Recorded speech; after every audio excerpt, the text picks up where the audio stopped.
Seja bem-vindo então à aula de consolidação. Aqui a gente vai aprender, lembra naquele esquema do método intento, a gente vai aprender como a gente transforma uma informação da memória de trabalho, que é a nossa mente, né, as informações que a gente está recebendo da nossa mente, para a nossa memória de longo prazo. E a gente consegue estocar aquilo para quando a gente precisar, por exemplo, na revisão, a gente conseguir recuperar aquelas informações na sua totalidade. Então, quantos de vocês já não assistindo uma aula ou lendo algum livro vocês reconhecem que perdem mais de 90% do que leram no dia seguinte, né? Então aqui a gente vai entender como ocorre o processamento dessa informação. A informação da memória de trabalho para a memória de longo prazo e como que a gente consegue tornar ela mais útil. Então, à medida com que a gente vai lendo ou assistindo alguma aula, a gente consiga automaticamente transmitir isso, por exemplo, para exercícios. Então, quantas vezes a gente já não parou e olhou, viu uma aula, por exemplo, de um professor de matemática fazendo alguma coisa no quadro, e a gente falou, ah, isso daqui tá fácil. Aí quando a gente vai fazer, a gente não consegue fazer de jeito nenhum. Então, isso é muito comum, né? A gente ter.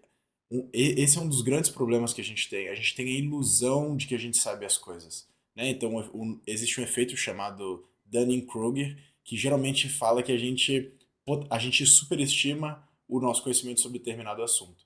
Então, uma das formas que a gente sempre, durante uma preparação, então, dentro da preparação para uma prova, então lá na aula de preparação a gente comentou sobre isso, a gente tem alguns indicadores. Um deles é domínio. É qual o grau de domínio que a gente tem sobre determinado assunto. Então, quando a gente está falando de consolidação, o que isso significa?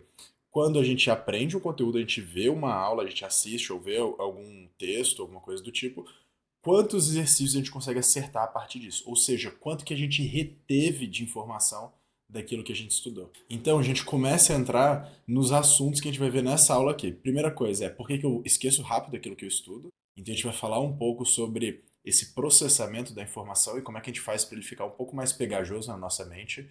Como que a gente aprende, então, passo a passo para aprender qualquer assunto. E a gente está falando de assuntos que a gente gosta, que a gente não gosta, que a gente é ruim, que a gente é bom. Então, eu vou mostrar para vocês o passo a passo para a gente ir seguindo, sem que a gente tenha uma vontade de jogar aquela informação pro alto e não querer estudar mais, e ao mesmo tempo eu também não quero que vocês tenham um sono, né? Então, como que a gente vai conseguir manter esse interesse naquele conteúdo? E por fim, há uma técnica de anotação que a gente vai dar para vocês, né, de que vocês podem dar um up no resumo tradicional. Então, parar de simplesmente, enquanto está assistindo a aula ou lendo algum conteúdo, você simplesmente ir escrevendo aquilo que está no conteúdo ou que está naquela aula, tá bom? A gente vai entender como é que funciona esse processo, por que que ele não é bom, e a partir disso, como que a gente pode desenvolver técnicas que são melhores do que o jeito com que a gente está fazendo.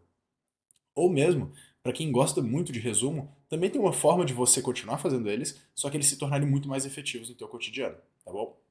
Vamos lá. O primeiro ponto que a gente vai abordar é por que que a gente esquece aquilo que a gente estuda. Então, a gente tem uma palavra-chave nessa frase aqui, que é estudar. A primeira coisa que a gente precisa a primeira coisa que a gente precisa entender é que estudar é diferente de aprender. Então, estudar um assunto é aquilo que a gente, quando a gente senta, é o tempo que a gente gasta sentando, organizando a matéria. É o que geralmente a gente fala quando nossos pais, amigos ou alguém pergunta pra gente quanto tempo você estudou. Aí você fala, ah, passei 8 horas estudando, 6 horas estudando. Só que estudar é uma coisa, aprender é uma outra completamente diferente. Tem como você passar 4 horas estudando e você não ter aprendido quase nada daquele conteúdo. Inclusive, essa é a realidade de muita gente. Para isso, a gente precisa começar a compreender que o nosso objetivo, sempre que sentarmos na cadeira para estudar, na verdade é aprender. Dessa maneira, o que que esse conceito traz para a gente? A gente precisa começar a eliminar tudo do nosso estudo que não gera aprendizado. Por isso que a gente vai falar bastante de consolidação e processamento de informação, porque é dessa forma que o aprendizado ocorre. Mesmo que esse aprendizado ocorra, é natural que a gente esqueça, tá? O nosso cérebro, eu lembro de uma aula dentro do curso de medicina com um professor de neurociência, e aí ele comentou, qual que é a principal habilidade da memória? Todo mundo falou, obviamente, guardar informações, né? Enfim. Aí ele falou que não era isso. Na verdade, a maior habilidade que a memória tem é de esquecer. Imagina se a gente tivesse que lembrar absolutamente tudo que a gente vê, né? Todas as informações do nosso sistema visual, do nosso sistema auditivo, do nosso paladar, do nosso tato. A gente não tem capacidade de processar todas as informações que chegam pra gente. Com isso, o nosso cérebro tem que fazer uma priorização daquela informação. Quando a gente está sentado estudando, tudo que vai ser priorizado é o que vai ser aprendido. Então, de uma forma geral, quando você senta na cadeira para aprender alguma coisa e você não aprendeu nada, é porque simplesmente o seu cérebro não aprendeu a priorizar aquela informação na tua mente. Mas também isso não significa que você priorizando as informações, a gente vai ter uma memória fotográfica, vai lembrar de tudo. Por quê? Porque a gente tem uma curva natural de esquecimento. Esse é um gráfico que ilustra o que a gente chama de curva de Ebbinghaus, que é a curva natural do nosso esquecimento.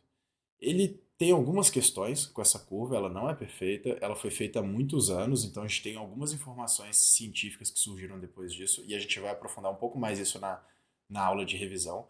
Mas aqui é importante a gente entender que quanto essa curva de esquecimento, ela não é estática, ela não funciona assim para todas as informações. É só a gente pensar um pouco na nossa realidade. Quantas informações, quantas situações ficaram gravadas na memória depois de simplesmente uma repetição? Você viveu aquilo e aí você realmente não consegue esquecer mais. Por quê? Porque aquilo criou uma marca muito grande no teu cérebro. Como a gente tinha conversado antes, o teu cérebro, a tua memória, ela priorizou aquilo. Geralmente as priorizações elas se dão muito por emoções fortes, né? Traumas que a gente vive, emoções muito alegres, momentos que definem bastante a nossa personalidade. Eles vão ficar gravados na nossa memória com um ótimo imprint, assim, eles vão ficar bem marcados mesmo. Só que quando a gente está estudando, ainda mais quando a gente está usando muitos conteúdos, a gente não consegue causar esse mesmo tipo de imprint. Não é como se toda sessão a gente tivesse que gerar uma emoção para a gente conseguir gravar essa memória, etc. Então a gente reconhece que tem vários processos de memorização do nosso cérebro, associados a emoções, associados a fatos, associados a habilidades. Tem vários, a gente não vai entrar nessa teoria aqui agora. Mas essa curva de esquecimento, ela foi baseada em um tipo só, que é a memorização por repetição. A memorização por repetição ela é a mais fraca que a gente tem. A gente vai usar para gravar números aleatórios, para gravar. Por isso que uma das técnicas de memorização por repetição, então você tem que gravar às vezes o nome de alguma enzima, ou o nome de uma lista de conteúdos, uma lista de sintomas, por exemplo, ou uma lista de organelas. Para a gente fazer isso, a gente usa algumas táticas. A gente usa mnemônicos, a gente pode usar o Palácio de Losse, a gente pode usar analogias, enfim, a gente pode cantar uma música. Esse é o tipo mais fraco de memória que a gente tem. E esse é geralmente o tipo que as pessoas apoiam cada vez mais os estudos dela.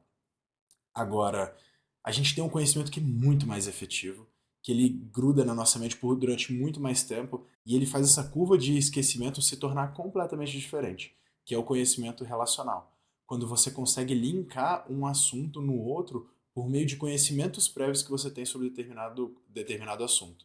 Então, vamos dizer que você adora história, e aí você aprende sobre a Revolução Francesa. Se você tem um bom conhecimento de história prévio, você vai identificar onde que a Revolução Francesa ela se encontra antes e depois de quais eventos ela foi, ou qual foi a importância dela para a independência americana, por exemplo. O conhecimento relacional ele tem esse caráter de teia e ele é muito mais fácil para a gente trabalhar, ele fica muito mais tempo na nossa mente e para a gente resgatar esse conteúdo fica muito mais fácil, porque você não precisa resgatar uma memória isolada. Você consegue deduzir esse conteúdo por meio de outras memórias. Você está fazendo uma prova e você tem uma pergunta sobre quais são os sintomas de determinada doença. Nesse exemplo, se você entende como que essa doença começa, quais são os tecidos, quais são os órgãos que ela afeta, vai ficar muito mais fácil da gente deduzir quais seriam os sintomas associados a ela. Esse é o tipo de conhecimento relacional que é o mais útil, é onde a gente consegue manipular o conhecimento. Esse tipo de conhecimento ele é muito pedido em provas de residência e no Enem, principalmente no Enem. Você entende que quando a gente fala de conexão entre matérias, de conhecimento relacionados a um contexto específico, todas essas palavras associadas a uma prova como o Enem, por exemplo, a gente vai precisar desse tipo de conteúdo. Porque não adianta a gente decorar uma fórmula, não adianta a gente decorar um padrão de resposta, porque muitas vezes a prova vai tomar aquele conhecimento de formas completamente diferentes, vai associar uma informação a outra, a matéria de botânica com a matéria de ecologia e por aí vai. Então a gente precisa ter esse domínio que a gente vai ter principalmente pelo conhecimento relacional. Como isso pode se tornar prático? Todas as vezes que você estiver aprendendo algum assunto, você vai se engajar com ele ativamente. E as perguntas que tem que ficar claras na tua mente é: por que isso é importante dentro de um contexto geral? E como esse tópico se relaciona com os outros tópicos em volta? Então, por exemplo, quando a gente está usando organelas em citologia, por que que o complexo de Golgi é importante? Qual é a diferença entre o complexo de Golgi e o próprio ribossomo? Por exemplo, por que que o complexo de Golgi ele vai ser importante no metabolismo da célula? Todas as informações são informações lógicas, de conhecimento relacional. É muito mais fácil que você decorar. Complexo de Golgi, a membrana que faz isso. De forma isolada. Então a memória ela se fixa muito melhor na nossa mente quando a gente começa a expandir e a gente começa a fazer um conteúdo e interagir com o outro. Sempre que estiver estudando conteúdo, grave essas duas perguntas. Anote num post-it, bote no teu computador, no teu tablet, onde quer que seja. Coloque esse post-it para lembrar de fazer as perguntas. Como, por que que isso é importante, por que essa informação é importante e como ela se relaciona com os outros conceitos em volta. E aí a gente entra, tá, mas Felipe ainda está muito confuso. Eu olho um assunto e eu começo a perguntar por que é importante, como se relaciona, etc. Não. Primeiro a gente tem que aprender como que a gente vai aprender um assunto. E a gente vai entender que o aprendizado ele se dá passo a passo. Lembra que eu falei que o conhecimento relacional é o melhor? Só que para você ter um conhecimento relacional, você pode ter se perguntado, e se eu estou aprendendo a Revolução Francesa e não tenho nenhum conhecimento de história prévia? Então, quando a gente tem um conhecimento de história prévia é mais fácil, porque a gente linka, né? A gente já tem uma teia pronta e a gente vai estar simplesmente expandindo aquela teia. Quando a gente não tem um conhecimento prévio, a gente vai fazer esse conhecimento prévio. Isso é o que a gente chama de aprendizado por camadas. Primeiro a gente estabelece um conhecimento prévio que é a base da nossa casa. Daí, a partir disso, a gente consegue levantar paredes e colocar um teto. Aí aqui é o que? A gente está entendendo melhor os conceitos, entendendo como é que eles se relacionam, entendendo qual que é a lógica por trás desses conceitos. Depois disso, a gente começa a pintar a casa e a gente começa a decorar um pouco mais ela. Essa terceira e a quarta camada são a parte de detalhes do nosso conteúdo. Não adianta você não ter uma fundação e você querer decorar a tua casa. Isso não vai acontecer. Isso é completamente inefetivo. E é justamente o que a maior parte das pessoas fazem. Elas veem o conteúdo e elas já vão direto aprofundando. Então, pegando esse exemplo que a gente estava usando de metabolismo da célula, de cetologia, você, ao invés de você entender o que é complexo de Golgi, como ele se relaciona com as outras organelas, qual é a importância dele dentro do metabolismo, a gente vai para detalhes muito grandes de nomes específicos, de partes do complexo de Golgi. Então a gente começa a se perder. O que acontece? Dessa forma, a nossa mente ficou muito cheia de informação, ou a gente simplesmente vai perder o interesse. Por quê? Porque a gente não está andando, a gente não construiu a nossa fundação para a gente entender determinados conceitos. Então, qual que é a minha recomendação aqui para vocês? Antes de ver qualquer assunto, se prepara antes dele para isso. Se você passar 10 minutos, 15 minutos olhando quais são os conceitos mais importantes, vendo como é que eles se relacionam, como eles se encaixam no todo, minha sugestão é, a gente chama isso dentro do método intento de preparação. Antes de você ver uma aula ou de você pegar um caderno ou um livro, alguma coisa, alguma fonte de informação que você tiver, você vai listar os conceitos mais importantes e você vai começar a fazer aquelas perguntas que eu falei de conhecimento relacional. Então você vai olhar os conceitos e vai falar como que isso se relaciona, por que que isso daqui é importante para entender a lógica que está por trás disso. Então você faz essa lista e começa a estabelecer essas relações. Essa é a primeira vez, você vai ver o conteúdo do início ao fim dessa forma. Você pega só as palavras-chave importantes e faz esse tipo de apresentação e começa a achar essa lógica. Depois você vai começar a entender com um pouco mais de profundidade. Aí você vai tentar entender a lógica por trás, como que aquilo funciona, como que aquela, seguindo o mesmo exemplo, como que aquela organela funciona, o que permite com que ela funcione, como é que ela capta energia, como é que ela tem algum tipo de excreta, como é que ela se relaciona com a membrana, com outras células fora. Então tudo isso a gente vai entender com mais profundidade na segunda camada. Na terceira camada você vai começar a pegar os detalhes. E aí, esses detalhes, a gente vai falar um pouco mais disso também na aula de revisão, mas esses detalhes, de uma forma geral, eles vão para flashcards, por exemplo. Porque os detalhes, o que a gente define o que é um detalhe e o que não é um detalhe, né? E o que é um detalhe da terceira e quarta camada. O detalhe da terceira camada, ele ajuda a gente a entender um pouco da segunda camada, como que as coisas funcionam, como cada um daqueles tópicos que a gente listou ganha sentido. Então, o detalhe importante, que é a terceira camada, ele vai dar uma ajudada para a gente compreender e solidificar melhor aquela informação. O detalhe da quarta camada, ele já não é importante para o aprendizado, ele é simplesmente um decoreba. Um exemplo disso é você, por exemplo, nomes de autores. É nome de autor, nome de enzima, de partículas e etc. Tudo isso são detalhes que não são importantes, mas às vezes são cobrados numa prova e a gente vai ter que decorar.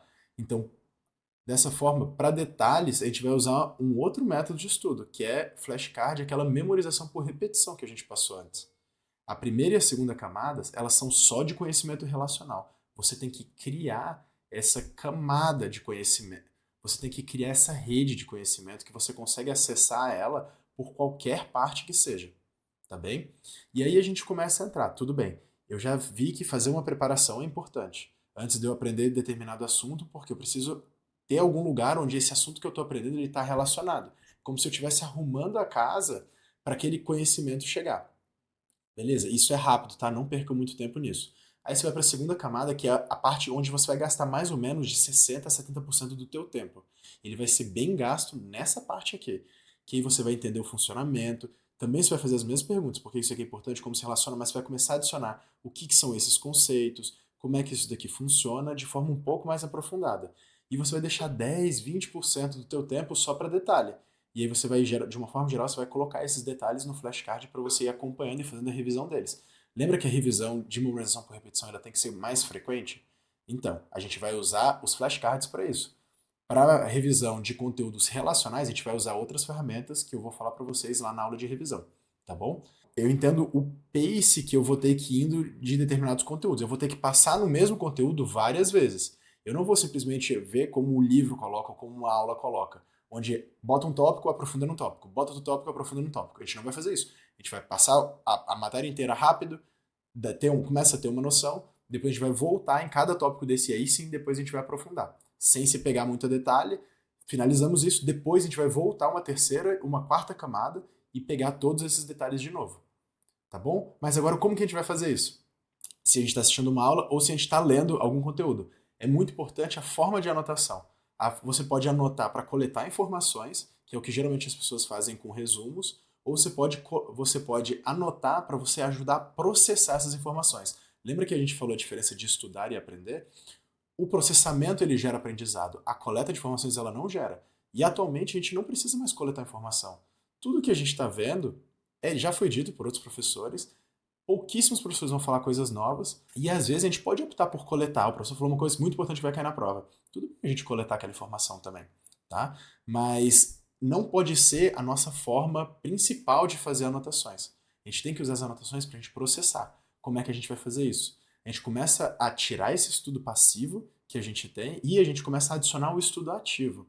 Qual que é a grande diferença dos dois? O estudo ativo, ele tem um engajamento com o que você vai fazer com aquele conteúdo. Lembra aquelas perguntas que a gente falou ali atrás? Por que que importa? Como isso se relaciona? Isso é engajamento. A gente já está começando a estudar de forma ativa. O que que é o estudo de forma passiva?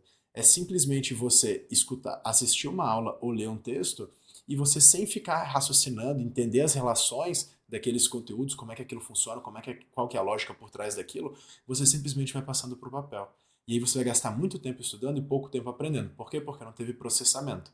O estudo ativo ele gera uma maior capacidade de processamento. E qual que é o segredo? Se a gente pudesse falar uma coisa, porque assim, a gente vê várias técnicas na internet. Tem mapa mental, tem técnica de Feynman, tem isso, tem aquilo. Mas o segredo sempre vai ser o quê? Esforço correto. O que que acontece? A gente tem uma coisa chamada de carga cognitiva, que é mais a carga cognitiva está para o nosso cérebro, assim como os músculos estão para o nosso corpo. Então, quando a gente vai para academia, se a gente está iniciando a academia, a gente consegue pegar menos peso. Se a gente pega muito peso logo no início, a gente vai ficar machucado, a gente não vai conseguir voltar, a gente não vai ter nem ânimo para voltar para academia depois. Se a gente pega pouco peso, a gente não avança. Com a nossa carga cognitiva é a mesma coisa. Se a gente faz pouco esforço, a gente não vai aprender o conteúdo. E, vamos dizer assim, o exemplo disso, claro, é quando a gente fica com sono quando a gente está estudando. Quando a gente fica com sono, significa que a gente não está se esforçando, a gente não está engajando de forma ativa com o material. Provavelmente você já viveu essa situação, porque eu já vivi também. E eu achava que eu estava estudando, que eu estava forçando e etc., mas eu estava simplesmente perdendo tempo, porque eu não estava aprendendo, não estava processando aquela informação. E ao mesmo tempo, se a gente se esforça demais, a gente também não consegue. O que acontece? A nossa mente ela começa a pifar. A gente começa a não conseguir acompanhar a matéria. Isso acontece muito quando a gente está assistindo uma aula e o professor ele vai num assunto muito aprofundado logo de início. Lembra, a gente não tem aquela base necessária para a gente construir e relacionar aqueles assuntos. Quando ele começa a aprofundar, a gente para de engajar. A gente parou de engajar, por quê? Porque a gente tentou tanto achar informações, a gente tentou sustentar tanto aquela informação na nossa mente, tentar achar relações e não conseguindo fazer isso, que a gente simplesmente abandona. Fica frustrado e a gente perde o fio da meada e perdemos a aula e quando viu 40 minutos passou e a gente só perdeu tempo. Ou a mesma coisa, às vezes o professor ele começa a ir muito para detalhe, ou você começa a não engajar mais com a aula, você começa a pensar em outras coisas, aí ver celular, ver outra coisa, você começa a perder interesse naquele assunto. Essa perda de interesse que você tem significa que você não está com esforço. E existe um esforço ideal que a gente vai fazer. Esse esforço ideal, a gente vai usar a técnica de anotação atrasada para isso. O que isso significa? Você vai assistir uma aula ou você vai ler um conteúdo sem fazer anotação nenhuma. Isso vai depender de pessoa para pessoa. Tem pessoa que consegue ficar 5 minutos, 10 minutos, 15 minutos, 20 minutos. Isso vai depender. Não tem problema nenhum. Não tem um melhor que o outro. Então você vai assistir uma aula, por exemplo, sem anotar nada. A cada 5 minutos você anota um pouco.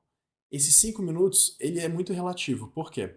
Porque ele vai depender do ritmo que o professor está dando a aula, do tipo de informação, se você tem informação prévia ou não. Tudo isso vai variar de acordo com o teu esforço. Mas quando você sente que tem muita informação na tua cabeça e você precisa colocar no papel para dar sentido para aquilo, para ajudar a dar sentido para aquilo, aí sim você faz a anotação. Toda vez que você anota, você diminui sua carga cognitiva. E aí agora a gente entendeu claramente por que resumo tradicional não dá certo. Porque como a gente está anotando o tempo inteiro, a gente não está processando, a gente não está gerando esforço. Então o aprendizado que a gente tem é muito baixo. Uma forma de tornar o resumo mais efetivo é a gente atrasar as nossas anotações. Por quê? Porque isso vai ajudar a gente a processar melhor a informação, a fazer sentido isso na nossa cabeça, sustentar essas informações e tentar achar relações antes da gente ir para o papel. O papel ele é uma ótima referência quando a gente precisa diminuir essa carga cognitiva, diminuir um pouco desse esforço. Porque lembra, a gente não pode nem muito nem pouco. Então o papel, como recurso, ele vai servir para isso. Quando você sente que a tua carga cognitiva está subindo, que você está tentando sustentar muitos conceitos na tua cabeça, você vai para o papel. Indo para o papel, a tua carga cognitiva baixa. E aí, de novo, você vai construindo. Então você para, lembrando, sempre que você anotar, você vai anotar com as suas palavras. Até porque quando a gente faz essa anotação atrasada, ela é como se fosse uma tática para te forçar a processar aquela informação. Quando você faz a anotação atrasada, você não consegue ficar memorizando. Lembra que a memorização por repetição ela é um outro tipo de memória? Você não consegue ficar memorizando. Então ele te força a criar essas relações para você conseguir colocar isso no papel depois, senão você não vai lembrar nada. Então você vai fazer isso, você vai atrasar suas anotações para que você consiga processar melhor a informação e você vai sempre anotar quando você estiver muito com a cabeça cheia. Quando você sentir que não dá mais para você sustentar. Você está assistindo uma aula online, você dá um pause, você está lendo, você simplesmente para. Ou se o professor está fazendo alguma coisa na aula, você simplesmente vai anotar aquilo que é mais importante, dá uma pausa rapidinho, parar de prestar atenção, depois você volta para prestar atenção de novo. Tá bem? Lembrando que o nosso objetivo não é coletar informações. Não adianta você ter um resumo maravilhoso com todas as informações. Tem um livro para isso, tem internet para isso, o Google, tem um chat GPT, tem um monte de coisa que vai te dar informação. O que você precisa saber é aprender a processar essa informação. Tá bem? Então a gente vai voltar para aquilo que. Quais foram os pontos chaves dessa aula e como que a gente vai colocar eles em prática. Primeiro, estudar é diferente de aprender. Então, a gente aprender é muito mais importante. Aprender é processar aquela informação. E a gente passou várias técnicas aqui para a gente processar melhor. É como se estivesse forçando você a processar melhor aquela informação. O segundo ponto é, o conhecimento relacional ele é muito mais pegajoso que a memorização por repetição. É muito mais útil. Em alguns casos, 90, 100% da matéria tem que ser de conhecimento relacional. Você talvez não precise decorar quase nada. Você precisa entender aquele conteúdo. Só que para entender, a gente vai ter que usar alguns recursos para engajar de forma mais ativa. Que é o quê? Por que aquilo é importante e como aquilo se relaciona. Como um tópico se relaciona a outro, você pode achar outras perguntas, por exemplo, como que isso daqui é diferente? Por que uma coisa leva a outra? Então essas são perguntas simplesmente exemplos, mas são coisas para você ir fazendo na tua mente enquanto você está lendo um texto ou enquanto você está vendo alguma aula. Então isso é engajar ativo. Esse é o tipo de processamento que a gente quer, que a gente está criando relação no nosso cérebro, tá bem? Terceiro ponto é que a gente tem que ir em camadas. Não adianta a gente querer pular para uma camada de detalhe que o nosso esforço cognitivo vai lá para cima ou vai lá para baixo. Então é melhor que a gente construa aos poucos. O conhecimento relacional, a gente constrói uma base, que é o chão da nossa casa, aí depois a gente ergue as paredes. Depois a gente coloca o teto, a gente pinta a casa e aí a gente coloca a decoração. Então, isso, uma coisa, não adianta a gente querer colocar decoração sem a gente ter pintado. Não adianta a gente pintar sem ter parede e sem ter teto. Não adianta a gente ter parede se a gente não tem fundação. Então, cada um desses passos, eles são progressivos mesmo. Isso significa que você vai passar pelo conteúdo no mínimo 3 vezes. Antes de assistir uma aula, você dá uma passada por aquele conteúdo. Ah, Felipe, não tem nenhuma transcrição, não tem nenhum livro? Coloca no chat GPT. Quais são os tópicos mais importantes do conteúdo tal? Sem problema, você vai dar uma olhada quais são os principais tópicos e aí você começa a perguntar, por que isso aqui é importante? Como é que isso aqui se relaciona? Então você vai para a aula com uma carga cognitiva já adequada para você aprender. Aí você vai para a segunda camada. Aí você vai aprofundar. Aí você vai para a terceira camada, você vai pegar os detalhes importantes e, por fim, os detalhes que não são importantes, mas eles são importantes porque eles são cobrados na prova, né? Mas eles não são importantes para a gente dar sentido para aquele conteúdo. Então, essa é uma técnica poderosíssima que as pessoas geralmente negligenciam. Faça uma preparação. Entenda que o conhecimento ele se dá por camadas. Nunca vá para uma aula e tenta aprofundar nela direto. Senão, isso é uma receita para dar errado, tá bem? Assim, a única exceção disso é quando você tem muito conhecimento sobre esse conteúdo prévio. E aí você está numa aula de aprofundamento. Aí beleza, você pode ir para aula sem necessariamente fazer uma preparação. Por quê? Porque você já está preparado. Você já tem a fundação para você continuar naquele aprofundamento. Tá bem? Quarto ponto. Os resumos eles não são efetivos se eles me impedem de fazer o esforço correto. Ou seja, eles não permitem que eu me esforce, né? Que é justamente isso que a gente estava falando. O esforço correto, ele gera um processamento daquela informação. Se eu estou assistindo uma aula ou vendo alguma coisa e fazendo resumo direto, o meu esforço está lá embaixo. Por isso que eu fico com sono, por isso que eu não engajo direito com o material. Então vamos usar esse resumo de forma efetiva. Traz as anotações. Espera 5 minutos, 10 minutos assistindo a aula ou lendo algum conteúdo para depois você fazer anotações com o seu processamento, a partir do que você aprendeu sobre aquele assunto. E não simplesmente você replicando o que está no quadro, ou o que está no livro, ou o que o professor falou. Tá bom? Esse tipo de replicação é uma perda de tempo. Você vai ter tempo de estudo, mas você não vai ter nenhum tipo de tempo de aprendizado. Então, essa é mais uma técnica para você. Teste, faça anotações atrasadas. Dentro desse tópico, é importante a gente destacar que por que estudar e você entender os conteúdos é difícil? Porque gera esforço. Por isso que a gente tem pessoas com uma alta capacidade de processamento e umas pessoas com baixa capacidade. É a mesma coisa de exercício físico. Tem pessoas que treinaram a mente para ter um esforço correto. Então, se você não treina a tua mente dessa forma, aí você não vai conseguir simplesmente reter esses conteúdos. Essa é a forma com que, entre aspas, os gênios usam para aprender um conteúdo. Eles têm um conhecimento relacional, eles têm uma capacidade de processar aquela informação muito rápida. Só que isso é possível para você também. Só que para isso vai exigir esforço. E esforço é desconfortável. Por ser desconfortável, pouquíssimas pessoas fazem. Então, estudar é ter esforço. Estudar é se dedicar. Não é uma coisa fácil. Só que você, usando o esforço correto, eu posso te garantir certeza que você vai aprender aquele assunto. O problema é quando você está estudando e não tem esse tipo de esforço. Então, a técnica de anotação atrasada é uma das técnicas que a gente usa dentro do método Intento para forçar as pessoas a processarem melhor essa informação. E ela é uma técnica super útil. Só que a gente vai ter muito mais. Né? Dentro do Medicina Sem Cursinho, a gente vai começar a entender como que a gente gera mais interesse, como é que a gente pode engajar de forma ainda mais ativa naquele conteúdo. Como é que a gente usa a biologia, por exemplo, do nosso campo visual a nosso favor? Será que a gente tem outras técnicas de anotação, além de fazer resumo? Como é que é essa questão de mapa mental? O que eu vou colocar no flashcard, por exemplo? O que eu não coloco? E as matérias como matemática, física, que são matérias que a gente chama de conhecimento mais procedimental, ao invés de um conhecimento mais declarativo. De uma forma geral, tudo que eu passei para vocês, esses são os princípios básicos. Primeiro, a gente precisa processar. Segundo, aborde o conhecimento por camadas. E terceiro, não deixe o teu método de anotação impedir você de processar aquela informação que é de fato aprender. Então, usando a anotação atrasada, você vai usar um novo método que vai melhorar a tua capacidade de processamento, ao invés de te impedir, que era o resumo tradicional. Só que a gente tem muito mais por aí. Como que a gente vai explorar a parte de preparação? Como que a gente vai explorar a parte de aprofundamento naquela matéria? Como que a gente dá sentido para os detalhamentos? Como que a gente faz o mapa mental? A gente usa, dentro do método Intento, a gente usa a técnica do arqueiro para ir desenhando o mapa mental passo a passo, que é uma técnica ainda mais efetiva, que a gente diminui ainda mais a quantidade de palavras que a gente usa, a quantidade de perda de tempo que a gente tem fazendo anotações. Mas como esse aqui é um curso um pouco mais enxuto, aqui vocês vão ter absolutamente tudo para vocês terem um estudo efetivo e com certeza o mapa do aprovado ele oferece tudo que você precisa para passar no vestibular. Agora, se você quer dar um pouquinho mais de eficiência para todo esse processo, daí a gente recomenda o Medicina Sem Cursinho para você aprofundar nos nossos métodos de estudo. E por fim, a gente segue nas outras aulas. Você vê que uma aula está o tempo inteiro interagindo com a outra. A gente fala um pouco de preparação, a gente fala um pouco de hábitos, a gente fala um pouco de revisão dentro dessa aula de consolidação. Então vejam todas as aulas e revejam. Usem as técnicas. Isso aqui é prático, pessoal. Eu não estou passando uma teoria para vocês de um conto de fadas. Aqui a gente deu ferramentas para vocês utilizarem.